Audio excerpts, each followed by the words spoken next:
પંચાયત સમાચાર 24 માં આપનું સ્વાગત છે। દાહોદ પાદા ગ્રામ પંચાયતના મનરેગા કૌભાંડમાં તપાસની માંગ, ગ્રામજનોમાં રોષ।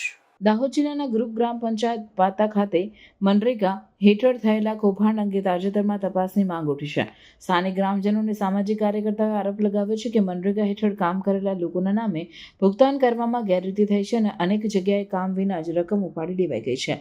આ મામલે પંચાયત અને સ્થાનિક તંત્ર સામે ગ્રામ પંચાયત પાતા ખાતે થયેલા કૌભાંડ અંગે ગંભીર પ્રશ્નો ઊભા થયા છે। આ કૌભાંડના ખુલાસા બાદ ગ્રામજનોમાં ભારે રોષ જોવા મળ્યો છે। લોકોનું કહેવું છે કે સરકારની યોજના ગરીબ અને બેરોજગાર લોકોને રોજગાર આપવા માટે છે, પરંતુ સ્થાનિક તંત્ર અને પંચાયતના કેટલાક જવાબદારોએ આ કાગળ પર કામ બતાવી નાણાંની હેરાફેરી કરી છે। મનરેગા હેઠળ થયેલા કામોની યોગ્ય તપાસ અને ઓડિટ કરવામાં આવે તેવી માંગ ઉઠી છે। આ મુદ્દે જિલ્લા સ્તરે પણ ચર્ચા જાગી છે અને રાજકીય પક્ષો દ્વારા પણ જવાબદાર સામે કડક પગલાં લેવા માંગણી કરવામાં આવી છે। સામાજિક કાર્યકરો અને સ્થાનિક આગેવાનોનું કહેવું છે કે જો યોગ્ય તપાસ નહીં થાય તો ભવિષ્યમાં આવી ગેરરીતિઓ વધે તેવી શક્યતા છે।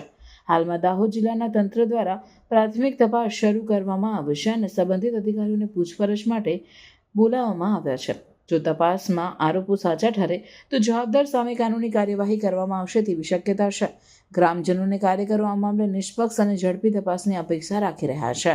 દાહોદ જિલ્લાના સિંગવડ તાલુકાના પાતા ગ્રામ પંચાયત, જેમાં નવીપરી ગામે 2021 થી 2024 સુધીનું જે મનરેગા યોજના છે એ કેન્દ્ર સરકાર દ્વારા ચાલતી આવી છે। તો મનરેગા યોજનાની અંદર ચેકડેમ, સ્ટોન બંધ, જમીન સમથળ, સીસી રસ્તાઓ, કેટલ શેડ જેવી સરકારશ્રીની અનેક યોજનાઓ ગરીબો માટે આપેલી છે અને સરકારશ્રીની યોજનાઓનો સદુપયોગ થાય, ખેડૂતોને લાભ થાય અને દરેક લાભાર્થીઓ સુધી લાભ પહોંચે। મનરેગા યોજના એ ગરીબ ખેડૂતના ઘર સુધી પહોંચે કે રોજગાર મળે, જેનું મનરેગાનું જોબ કાર્ડ અને મનરેગાની જે યોજના છે એ માત્ર કાગળ પર જ છે। 2007 અને 6 માં જે કડાણા યોજનામાં ચેકડેમ બનાવેલા છે એ ચેકડેમોનો ઉપયોગ કરી લોગા દોરી અને 2023-24 માં બોલાડી દીધેલ છે। જે ટેકનિકલ, જીઆરએસ, એપીઓ દરેક કર્મચારીઓ દ્વારા ભ્રષ્ટાચાર કરવામાં આવેલ છે, જેની સઘન તપાસ થાય અને સાચામાં સાચો ન્યાય મળે એવી આ ખેડૂતોની માંગ છે। જેમાં ચાચકપુર નવીપરી ગામે કટારા પરિવારની અંદર દાદાનું મરણ થયેલ છે। જે મરણ થયેલા છે એમના 8-8 ને 9-9 ચેકડેમ બોલે છે, એ તો કડાણા યોજનામાં બનાવેલા એમના પર લોગા દોરી અને ઊંચાપત કરેલ છે। આની સઘન તપાસ થવી જોઈએ, ખેડૂતોને ન્યાય મળવો જોઈએ। અમે આ રજૂઆત તાલુકા વિકાસ અધિકારી શ્રી સાહેબને અત્યારે આપી છે, અરજી આપી છે અને દાહોદ મુખ્યમંત્રી સાહેબ જ્યાં સુધી અમારે આ રજૂઆત કરવાની છે, જિલ્લા પોલીસ વડાને પણ અમે જાણ કરીશું। ચોખ્ખો ન્યાય મળે કે સિંગવડ તાલુકો જે ભ્રષ્ટાચારનું એપી સેન્ટર બની ગયું છે, કોઈ ધ્યાન રાખતું નથી, વાડ જ ચીબડા ગળે છે, તો પ્રજાનું શું? સાચો અવાજ ઉઠાવે તો ધમકીઓને ધમકાવે છે ખેડૂતોને। આનો સાચો ન્યાય મળવો જોઈએ। 21 થી 24 સુધી જે આ બધા ખેડૂતો છે, ખેડૂતોને પૂછો કે અભણ માણસોને આવી ગેરરીતિ કરેલી છે તો એમની જીઆરએસ, ટેકનિકલ, એમની મિલકત તપાસો, ક્યાંથી આવી, પ્લોટો લેવાની જમીન, આવું બધું એમની મિલકતો ક્યાં છે?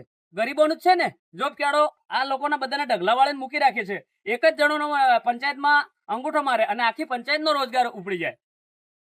જે આ 72 ગામમાં આ ભ્રષ્ટાચાર કરીને મૂકેલો છે સિંગવડ તાલુકામાં, એનો ચોખ્ખો ન્યાય મળવો જોઈએ। આપનું નામ? મારું નામ છે નરેશભાઈ ધીરાભાઈ માલ। હું બુધખેડી ગામનો છું। નવીપરીમાં મારું ખેતર છે, પ્લસ મારી વિધવા માને નામે પણ 2 ચેકડેમ નું ઊંચાપત કરેલ છે। દામોદ શામજી ગ્રુપ ગ્રામ પંચાયત પાટા નવીપરી, દામોદ શામજીભાઈ કીડિયાભાઈ, ડેપ્યુટી સરપંચ તરીકે